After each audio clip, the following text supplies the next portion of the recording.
Hello বন্ধুরা, কেমন আছো তোমরা সবাই? তো আজকে আমি একটা ব্লগ শেয়ার করতে তোমাদের সঙ্গে চলে এসেছি যে আজকে আমি সারাদিন কোথায় গেলাম, কি করলাম। তো আজকে আমরা বেরিয়েছি দিদির ছেলের অন্নপ্রাশনে যাব বলে। তো সকাল সকালই বেরিয়ে পড়েছি, মানে অনেকটাই দূর যেতে হবে আমাদের। তো সকালবেলায় 9:45টার দিকে বাড়ি থেকে বেরিয়েছিলাম। তো বাউরিয়া স্টেশন থেকে ট্রেনে উঠেছি, ট্রেনে করে এলাম হাওড়া। তোমাদের সাথে ক্লিপ নেওয়া হয়নি। তো দেখো এখন এখানে এসে খিদে পেয়ে গেছে, আমার একটু চিপস খেতে হবে আমাকে। তো আমি একটু চিপস কিনে নিয়েছি এখানে। ভাই খেলো ডাল ভাজা, আর আমি নিয়েছিলাম লেজ আর ভুজিয়া। তো দেখো এখন ট্রেনে বসে এগুলো খেয়ে নিচ্ছি তিনজনে মিলে। ভাইও আছে এদিকে। তো আমরা তিনজনে গিয়েছিলাম। তো দেখো তারপরে ট্রেনের মধ্যে তোমাদের দাদা এগুলো কী দেখেছিল, ইঁদুর আর কিছু পাখি ছিল, ওটা আমি দেখিনি।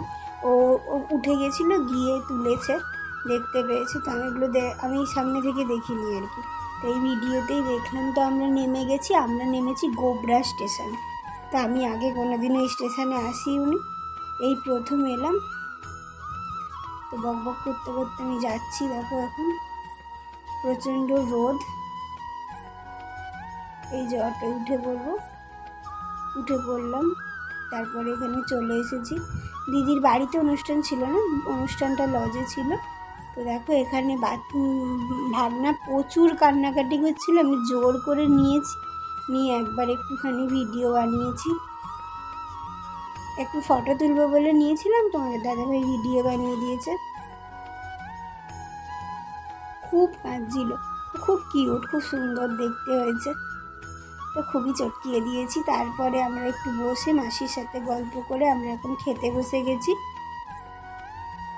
যেহেতু অনেকটা দূর থেকেই অনেকটা জার্নি করে গেছি, প্রচুর খিদে পেয়ে গেছে। তো পাতে প্রথমেই পড়ে গেছে গরম ভাত আর শুক্তো।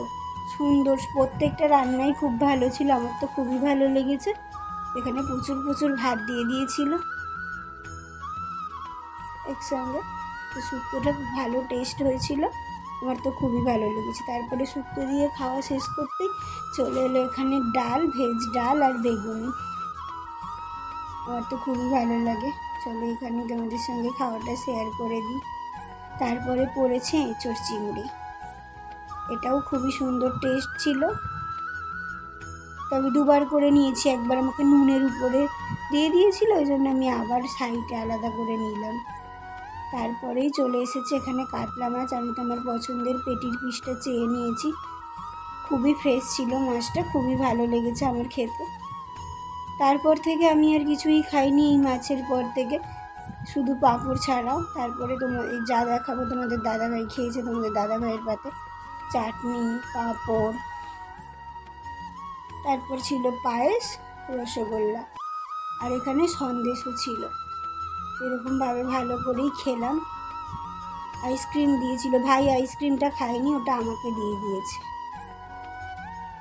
পানও দিয়ে দিয়েছিল এখানে।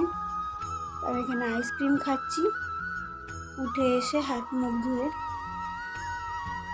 তারপরে আমরা ফিরে গেছিলাম ওখান থেকে, সন্ধ্যের মধ্যেই বাড়ি ফিরে গেছি। তো তারপরে আজকে ছিল ছোট ভাইয়ের জন্মদিন।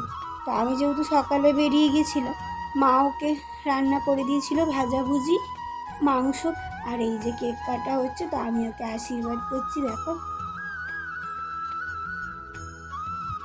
এমনি সকালে শুধু ভাজাভুজি আর মাংস দিয়েও ভাত খেয়ে নিয়েছিল। তো এখন পায়েস খাবে।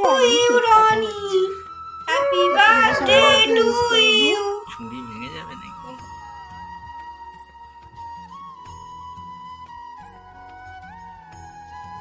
ফ্রিজে ছিল বলে কেকটা একটু শক্ত লাগছিল। তো এটাকে দেখো ওইভাবে দুজনে মিলে কাটছি, একটু শক্ত হয়ে গেছিলো, তো ওই জন্য। তো কেমন লাগলো আমার এই ভিডিওটা অবশ্যই জানাবে। অল্প অল্প করে একটু সারাদিনের ক্লিপ তোলা লাগছে, ভালো তোলা আছে। তো ভালো লাগলে চ্যানেলটা সাবস্ক্রাইব